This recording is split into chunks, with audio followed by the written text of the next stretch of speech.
inti pertanyaan ini teman-teman sekalian, ya, Allah Azza wa Jalla menciptakan, ada yang Allah ciptakan dengan kondisi bahagia, ya. Dalam artian katakanlah dalam kondisi yang berkecukupan, hidupnya tenang, mapan gitu ya. Kemudian ada juga yang Allah Azza wa Jalla ciptakan dengan kondisi yang serba kekurangan. Ada yang Allah ciptakan dalam kondisi miskin, ada yang Allah ciptakan dalam kondisi ya serba kekurangan lah gitu. Apakah ini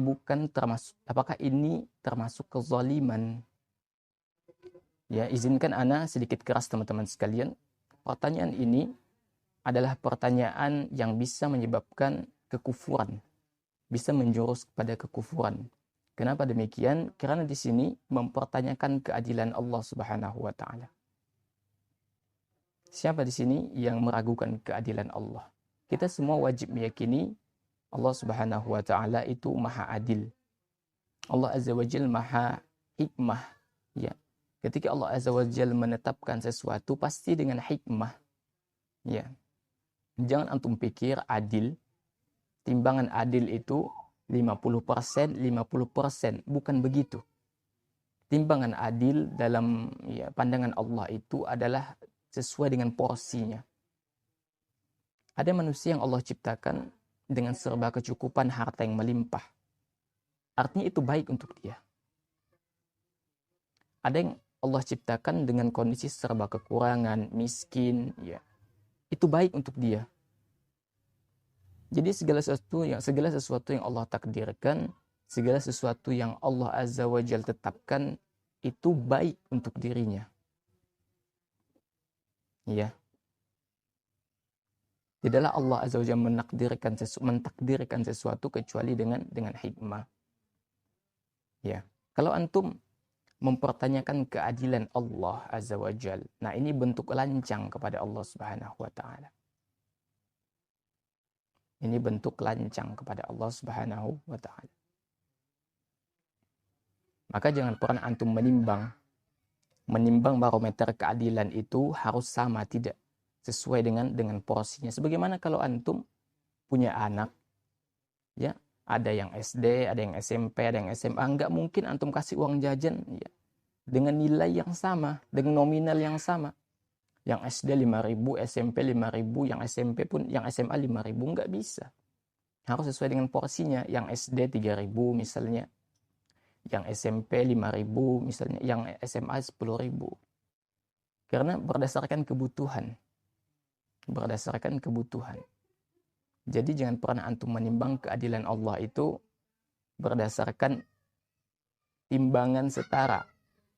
50-50, tapi timbangan keadilan itu berdasarkan pandangan syariat kita adalah apa? Yaitu ya berdasarkan porsinya masing-masing. Ya. Kalau antum bayangkan, ya, kalau semuanya harus sama teman-teman sekalian di dunia ini, jika Allah ciptakan harus sama, semua manusia kaya Allah ciptakan, maka kehidupan kita nggak bakalan bisa berputar gitu. Justru adanya perbedaan pekerjaan, perbedaan penghasilan itu yang bisa memutar kehidupan. Kalau semuanya kaya, siapa yang mau menjadi karyawan gitu? Siapa yang mau menjadi kuli? Siapa yang bisa dikasih upah? Nggak bisa. Itu diantara hikmah kenapa ada kaya, ada miskin. Tentu semuanya ini dengan hikmah. Atau contoh lainnya teman-teman sekalian, kenapa tidak Allah ciptakan semuanya saja laki-laki atau semuanya saja perempuan gitu? Kan sama rata jadinya. Kalau Allah ciptakan sama rata, ya, apakah dampaknya itu akan lebih baik atau lebih buruk? Tentu akan lebih buruk. Kalau semuanya laki-laki, bagaimana kehidupan akan berputar? Bagaimana cara menghasilkan keturunan? Ya. Begitu juga dengan antara ada kaya, ada miskin, ada sengsara, ada yang bahagia. Dan jangan antum kira kenikmatan yang nampak itu harta melimpah, ya. Itu semuanya adalah ujian dari Allah Subhanahu wa taala. Yang kaya diuji dengan hartanya, yang miskin diuji dengan kemiskinannya. Kalau mereka ini ya lulus ya dari terhadap ujian yang Allah berikan kepada mereka, mereka akan menjadi ya, insan yang paripurna. Makanya syukuri apa yang Allah berikan kepada kita, qanaah. Kalau masalah ikhtiar, ya memang tetap harus ikhtiar. ya harus tetap ikhtiar. Jadi jangan pernah antum, teman-teman sekalian, mempertanyakan keadilan Allah Azza wa Jalla. Karena ketika antum mempertanyakan keadilan Allah, ya ini pertanyaan yang bisa menjerumuskan kepada kekufuran. Ya. Wallahu alam bissawab.